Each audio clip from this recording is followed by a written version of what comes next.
నమస్తే, నేను Rafi. Welcome to special drive. అంత సీన్ లేదు పుష్ప.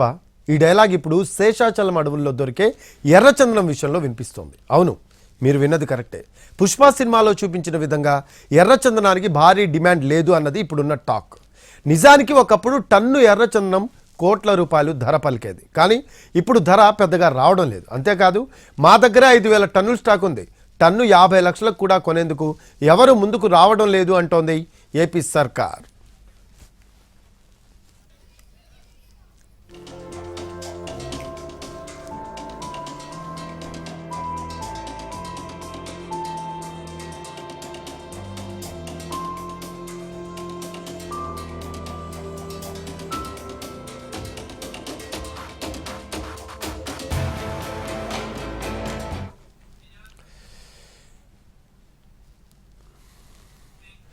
ప్రపంచంలో శేషాచలం అడవుల్లో మాత్రమే ఎర్రచందనపు చెట్లు మనుగడ సాగిస్తాయి.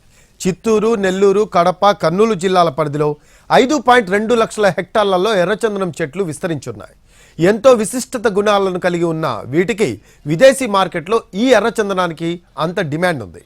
ముఖ్యంగా చైనా, జపాన్ దేశాల్లో ఆడంబర వస్తువుగా కూడా ఎర్రచందనాన్ని భావిస్తారు. రెడ్ శాండిల్తో చేసిన ఫర్నిచర్ కానీ నేమ్ ప్లేట్స్గా పెట్టుకుంటే అవి వారి స్థాయిని పెంచి చూపిస్తాయి అనేది అక్కడి వారి భావన. అంతేకాకుండా ఎర్రచందనం పొడిని వయాగ్రాలో తయారు చేసే మందుల్లో కూడా వాడతారు.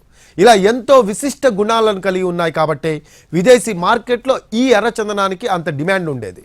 దీంతో స్మగ్లర్లు విపరీతంగా ఎర్రచందనం స్మగ్లింగ్కు పాల్పడుతున్నారు.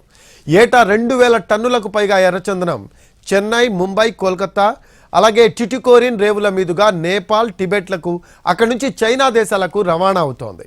ఉపాధి లేక ఖాళీగా ఉన్న వారిని కూలీలుగా నియమించుకొని ఎర్రచందనం అక్రమ రవాణాను ఒక వ్యాపారంగా నిర్వహించడం మొదలుపెట్టి వేల కోట్లు సంపాదించారు స్మగ్లర్లు. లారీ క్లీనర్లుగా జీవితం ప్రారంభించిన వారు స్మగ్లర్లుగా మారి 100 కోట్లు సంపాదించారు. ఇక తమిళనాడులో అయితే స్మగ్లర్లు దుబాయ్ కేంద్రంగా పనిచేశారు. మొత్తం 10 ఏళ్లలో 1,00,000 కోట్ల రూపాయల విలువైన ఎర్రచందనం అక్రమ రవాణా జరిగిందని సమాచారం.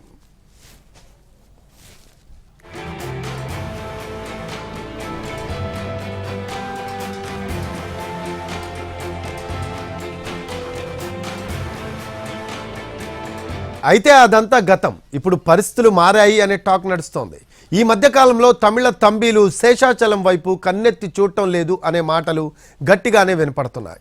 అందుకే గతంలోలా శేషాచలంలో స్మగ్లర్లకు, పోలీసులకు మధ్య రాళ్ల దాడులు, ఆత్మరక్షణ కోసం గాల్లో కాల్పులు వంటి ఘటనలు జరగడం లేదని అంటున్నారు.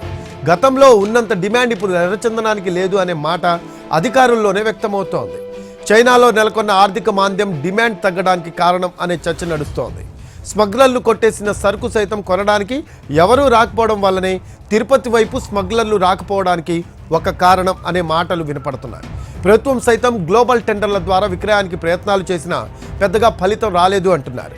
తాజాగా రాష్ట్ర అటవీ శాఖ వేలం వేసే ఎర్రచందనానికి డిమాండ్ లేకుండా పోయింది. గ్లోబల్ టెండర్ల ద్వారా నిరుడు కొంత ఎర్రచందనం వేలానికి ప్రయత్నించినా టెండర్దారులు ముందుకు రాలేదు.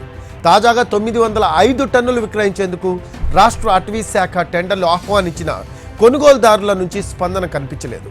గత ఏడాది కాలంలో 3 సార్లు టెండర్లు పిలిచినా ప్రభుత్వం నిర్ణయించిన ధరకు కొనుగోలు చేయడానికి వ్యాపారులు ఆసక్తి చూపలేదు.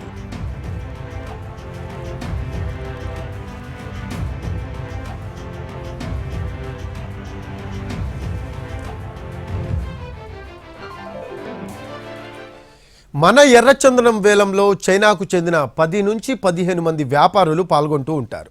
అటవీ శాఖ టన్ను ధర 70 లక్షల రూపాయలుగా నిర్ణయించింది. కానీ ఎక్కువ మంది టెండర్దారులు 50 లక్షలకు మించి బిడ్లు వేయలేదు. టెండర్ రేటుకు బిడ్లు వేసిన ఒకరిద్దరు వ్యాపారులు కొనుగోలు చేసిన సరుకు కూడా 30 మించలేదు. 2022లో 500 టన్ను వేలం వేయగా ఇంకా 4,900 టన్నులు మిగిలి ఉంది. అందులో 2023లో లాట్ల వారీగా 400 నుంచి 500 టన్నుల చొప్పున 2 సార్లు ఆన్లైన్లో టెండర్లు పిలిచారు. కానీ టెండర్ రేటు కన్నా తక్కువ కోట్ చేస్తూ బిడ్లు వచ్చాయి. అనుకున్న ధరకు కాస్త అటు ఇటుగా ఉన్న బిడ్లను మాత్రమే ఖరారు చేసి మిగతా లాట్ల వేలాన్ని అధికారులు ఆపేశారు. అత్యధికంగా 2016 నుంచి 19 మధ్య టన్ను ధర 70 నుంచి 75 లక్షలు పెట్టి వేలంలో వ్యాపారులు కొనుక్కున్నారు. కానీ గరిష్టంగా నాడు అమ్ముడుపోయిన ధరనే టెండర్ రేటుగా నిర్ణయించడంతో అంత ధరతో కొనడానికి ఇప్పుడు వ్యాపారులు ముందుకు రావడం లేదు. దీనికి కారణం China, Japan, Malaysia, Singapore, Arab దేశాలు ఆర్థిక సంక్షోభంలో ఉండడమేనని అధికారులు చెబుతున్నారు. ఆయా దేశాల్లో విలాసవంతమైన భవన నిర్మాణాలు, ఖరీదైన ఫర్నిచర్ వినియోగం తగ్గడంతో ఎర్రచందనానికి డిమాండ్ తగ్గిందని అంటున్నారు. గరిష్టంగా అమ్ముడుపోయిన ధరనే ఇప్పుడు టెండర్ రేటుగా నిర్ణయించడం వల్ల వ్యాపారులు ముందుకు రావడం లేదు. చైనా ఆర్థిక సంక్షోభంలో ఉండడం వల్ల విలాసవంతమైన భవన నిర్మాణాలు, సామాగ్రి వినియోగం తగ్గడంతో ఎర్రచందనానికి డిమాండ్ తగ్గిపోయిందని అధికారులు చెబుతున్నారు. ఇతర దేశాల్లో ఎర్రచందనానికి డిమాండ్ ఉన్నా ఇక్కడి ఎర్రచందనం కొనుగోలుకు ఎవ్వరూ టెండర్లు దాఖలు చేయట్లేదు. అందువల్ల కాస్త ధర తగ్గించి విక్రయించాలని అధికారులు ప్రతిపాదించినట్లు తెలిసింది.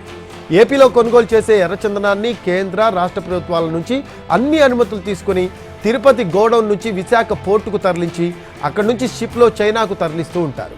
దీనికి రవాణా ఖర్చులు కూడా పెరగడంతో డిమాండ్ లేనప్పుడు ఎక్కువ ధరకు కొనుగోలు చేయడం ఎందుకని వ్యాపారులు వెనకాడుతున్నట్లు తెలిసింది. దీంతో అటవీ శాఖ సెంట్రల్ స్టోర్స్లో సుమారు 7,000 టన్నులకు పైగా ఎర్రచందనం దుంగలు నిల్వ ఉన్నట్లు సమాచారం. ఇలా ప్రభుత్వం వద్ద నిల్వలు పేరుకుపోయి ఉంటే చాలామంది స్మగ్లర్ల డిమాండ్ తగ్గింది.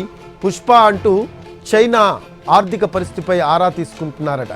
మొత్తానికి చైనా పరిస్థితి ఎర్రచందనం కాపాడుకునే అవసరం వచ్చిందని స్థానికులు అంటున్నారు.